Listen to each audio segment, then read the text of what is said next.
Jesse, welcome to the shop. Today we're going to be making an very easy project. My son was born in May and my wife bought him this little toy.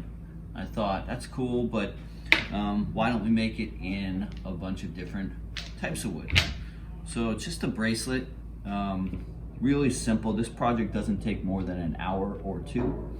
The hardest part of this is drilling these holes for the thread to go through, and the trick is to do that before we cut it out. So we're going to do it when it's square, we have a reference surface, we can drill right down into it.